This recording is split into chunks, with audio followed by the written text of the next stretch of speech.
আইয়ুহাল্লাযীনা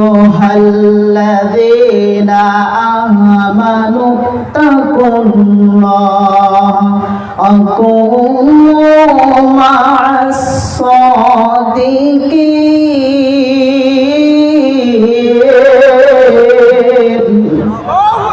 কি আল্লাহু আকবার বললে গুনাহ হবে? তাহলে সকলে বলেন না, কোন জিকির মেরে বলেন আল্লাহু আকবার। এসো না আল্লাহর নামে গান গাই, এসো না মন প্রাণ জুড়াই, এসো না মন প্রাণ জুড়াই। আল্লাহু আকবার বলো, আল্লাহু আকবার, আল্লাহু আকবার বলো, আল্লাহু আকবার। অমধুর নামটি নিলে হৃদয় হাসে, অমধুর নামে সুখ নেমে আসে, অমধুর নামটি নিলে হৃদয় হাসে, অমধুর নামে সুখ নেমে আসে। ও নামের তুলনা চলে না, চলে না, ও নামের তুলনা মিলে না, মিলে না, তুলনা নাই, নাই, নাই। এসো না আল্লাহর নামে গান গাই, এসো না মন প্রাণ জুড়াই, এসো না মন প্রাণ জুড়াই। নারায়ে তাকবীর। জালালনগর সুন্দরবনী দরবার শরীফ 33তম পবিত্র ওরস শরীফ, হযরত বদলুর রহমান পীর সাহেব সুন্দরবনী। সম্মানিত হাজিরিন, যে আয়াত কালিমা তেলাওয়াত করেছিলাম, অত্র আয়াতের ভিতরে আল্লাহ পাক রব্বুল আলামিন দুইটি গুণের কথা বলেছেন। ও মুসলমান ঈমানদারেরা, আল্লাহর গোলামেরা, আপনি আমি যদি দুইটা গুণে গুণান্বিত হতে পারি, একটু জোরে বলেন কয়টি গুণ? দুইটা গুণে যদি আপনি আমি গুণান্বিত হতে পারি, তাহলে এই দুনিয়া থেকে আপনার আমি দিনের পথে চলা জান্নাতে যাওয়ার জন্য আপনার আমল সফল হয়ে যাবে। জয় বলে সুবহানাল্লাহ। এই দুইটি গুণ কি? সর্বপ্রথম হলো ইয়া আইয়ুহাল্লাযীনা আমানু তাকুল্লাহ। আল্লাহ পাক রব্বুল আলামিন বলেন, ও ঈমানদারেরা, তোমরা আমি আল্লাহ তাআলাকে ভয় করো। কাকে ভয় করতে হবে? আল্লাহ তাআলাকে। কোন সময় ভয় করতে হবে? কোন সময় ভয় করব আল্লাহকে? সব সময়। ও মুসলমান, এক নম্বর গুণ হলো আল্লাহ তাআলাকে ভয় করতে হবে। দ্বিতীয় নম্বর গুণ হলো আকুনু মাস-সাদিকিন।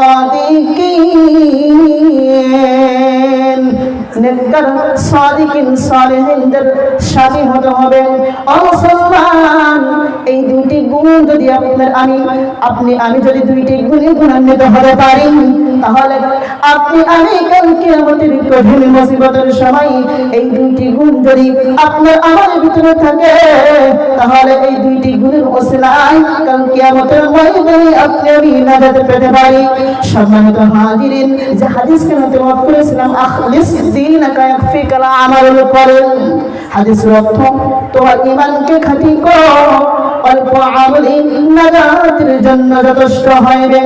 ও মুসলমান ঈমানদার, এই দুটি গুণ, এক নম্বর আল্লাহ তাআলাকে ভয়, আল্লাহ তাআলার ভয় আপনার আমার অন্তরের ভিতরে যদি রাখতে পারি, আর নেককার আল্লাহ ওয়ালাদের সাথে যদি আপনি হতে পারি, আর বেশি আমল দরকার নাই।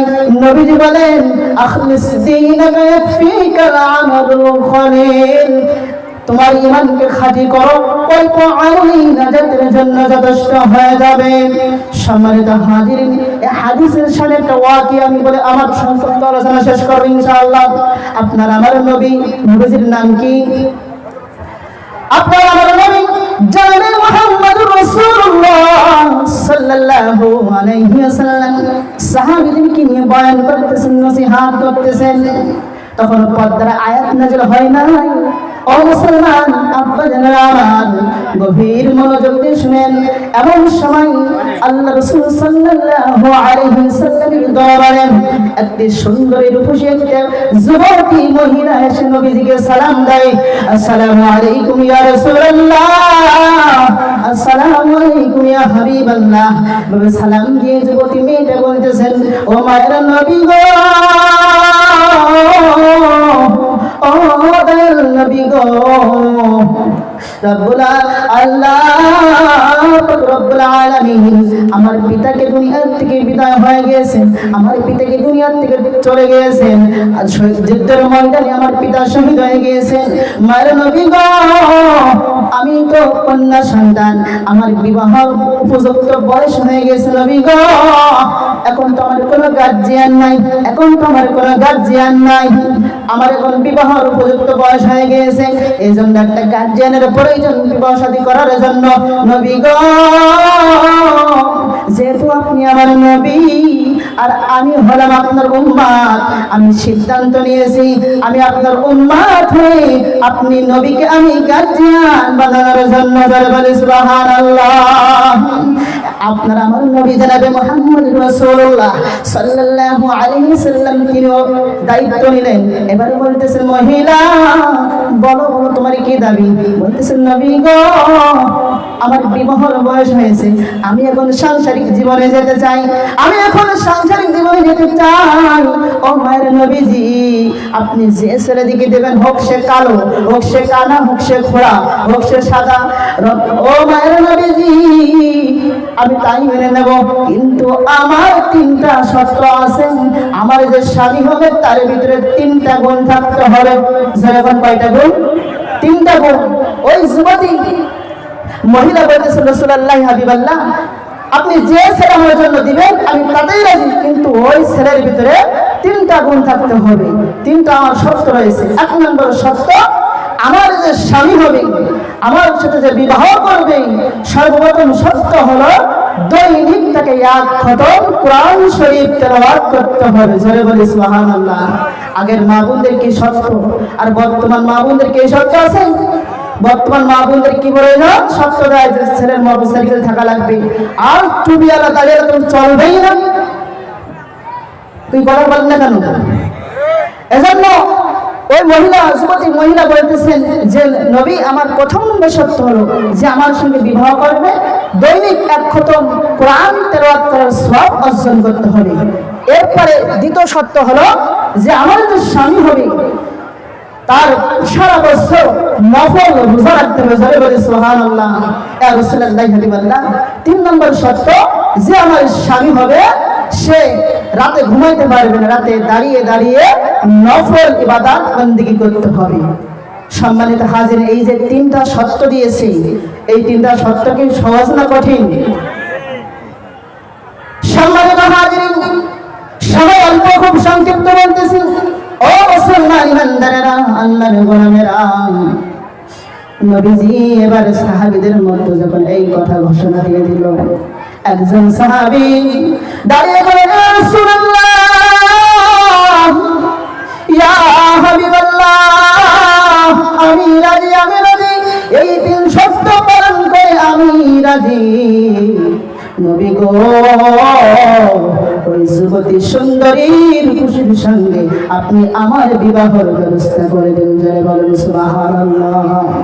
সম্মানিত হাজির, সংক্ষিপ্ত বলতেছি, বিবাহের পর্যায়ে হয়ে গেল 3 থেকে 4 মাস পর্যন্ত। পরে ওই মহিলা আবার নবীজির দরবারে এসে বলতেছেন, নবী গো, ও মায়ের নবী, আমি যা চেয়েছিলাম সবগুলা উল্টা। নবী বলতেছেন, তুমি কি চেয়েছিলে, কি উল্টা? বলতেছেন, নবী গো, আমি যে 3 শর্ত দিয়ে বিবাহ করেছিলাম গো নবী, আপনার সাহাবী আজ 3-4 মাস হয়ে গেল আমি কোনোদিন তাকে কোরআন তেলাওয়াত করতে দেখি নাই। ও নবীজি, আমি তার কোনোদিন রোজা রাখতে দেখি নাই। আমার শর্ত ছিল সে রাতে কোনোদিন ঘুমাতে পারবে না, দাঁড়িয়ে দাঁড়িয়ে নফল নামাজ পড়বে। সে কোনোদিন নফল নামাজ পড়ে নাই, সে নাক ডেকে ঘুমাইছে। নবী গো, আমি যা চেয়েছিলাম সবগুলা উল্টা হয়ে গেছে। নবীজি সাহাবীকে দেখলাম, ও সাহাবী তোমার স্ত্রী কি বলে? বলতেছেন আমার স্ত্রী যা বলে মিথ্যা কথা বলে। স্ত্রী বলতেছেন ও মায়ের নবীজি, আমার স্বামী যা বলে সেগুলো মিথ্যা কথা বলে, সেগুলো ঠিক না। নবীজি বেকায়দায় পড়ে গেল, নবীজি টেনশনে পড়ে গেল। স্বামী বলে স্ত্রীটা মিথ্যা, স্ত্রী বলে স্বামীটা মিথ্যা। কিছুক্ষণ পরে ওই সাহাবী আবার নবীকে বলতেছেন, নবী গো আপনি চিন্তা করবেন না, পেরেশানি হবেন না। আমার স্ত্রী, আমার প্রিয় স্ত্রী যা বলেছে সবই সত্য। বলে সুবহানাল্লাহ। ও ভাই নবী গো, আবার আমি যা বলেছি তাও মিথ্যা না, তাও সত্য। প্রথমে বলতেছেন দুইজনটা মিথ্যা, পরে বলতেছেন দুইজনটা সত্য। তাহলে এটা কিভাবে সম্ভব? তখন সাহাবী বলতেছেন, মুসলমান আপনাদের আমার ওই সাহাবী বলতেছেন ও ভাই নবীজি আপনি কি আমাদেরকে শিখান নাই? বলেন নবী সাল্লাল্লাহু আলাইহি ওয়াসাল্লাম আখলিস দীনাকা ফিকাল আমালুল কলিল। নবী বলতেছেন সাহাবী এই হাদিস দ্বারা তোমাকে কে বলাইতে চাও? নবী বলতেছেন আপনি তো আমাদেরকে শিখাইছেন আখলিস দীনাকা ফিকাল আমালুল কলিল, তোমার ইমানকে খাঁটি করো, অল্প আমলে নাজাতের জন্য যথেষ্ট হবে। নবী বলতেন হ্যাঁ হ্যাঁ এটা আমি তোমাদেরকে শিখাইছি, এরপরে কি বলবো বলো? তখন ওই সাহাবী বলতেছেন ও নবী আপনি বলেন তো নবী গো, আপনার পবিত্র জবান দ্বারা আপনি কি বলেন নাই যদি কোন নারী পুরুষ যদি কোন ব্যক্তি মহব্বতের সাথে সূরাতুল ইখলাস অর্থাৎ কুল হুয়াল্লাহু আহাদ এই সূরাটা মহব্বতের সাথে 3 বার তেলাওয়াত করবে, আল্লাহ পাক রব্বুল আলামিন তার আমলনামায় পুরো আয়াত খতম কোরআন শরীফ তেলাওয়াত করার সওয়াব লিখে দেবে। সুবহানাল্লাহ। নবী বলতেন সাহাবী হ্যাঁ আমি বলেছিলাম। ওই সাহাবী বলতেছেন ইয়া রাসূলুল্লাহ ইয়া হাবিবাল্লাহ নবী গো আপনার জবান যদি সত্য হয়, আমি সাহাবী এমন কোনো দিন নাই যে দৈনিক 3 বার সূরা ইখলাস আমি তেলাওয়াত করি না। জোরে বলি সুবহানাল্লাহ। শুধু এখানে শেষ নয়, ইয়া রাসূলুল্লাহ ইয়া হাবিবাল্লাহ আপনি আপনার পবিত্র জবান দ্বারা আর বলেছেন যদি কোনো ব্যক্তি মহব্বতের সাথে সূরাতুল ইয়াসিন সূরাতুল ইয়াসিন যদি একবার তেলাওয়াত করে তাহলে তার আমলনামায় 10 খতম কোরআনের সওয়াব লেখা হয়। জোরে বলি সুবহানাল্লাহ। নবী গো আমার স্ত্রী তো বলেছেন এক খতমের জন্য আমি আপনার সাহাবী দৈনিক 11 খতম কোরআনের সওয়াব অর্জন করি। জোরে বলি সুবহানাল্লাহ। নবী বলতেছেন ও সাহাবী বুঝলাম এইবার তুমি সারাদিন তুমি শুধু খাও, পেট ভরে খাও, যারা রোজার সওয়াব কিভাবে আসে? সাহাবী বলতেছেন নবী গো বুঝতে থাকলে পাওয়া যায়। ও নবী আপনি বলেন যদি খেয়ে খেয়ে যদি রোজার সওয়াব পাওয়া যায় তাহলে না খেয়ে লাভটা কি? নবী বলতেন তাই তো ঠিক। ও সাহাবী কিভাবে তুমি খেয়ে খেয়ে রোজার সওয়াব পাইতেছো?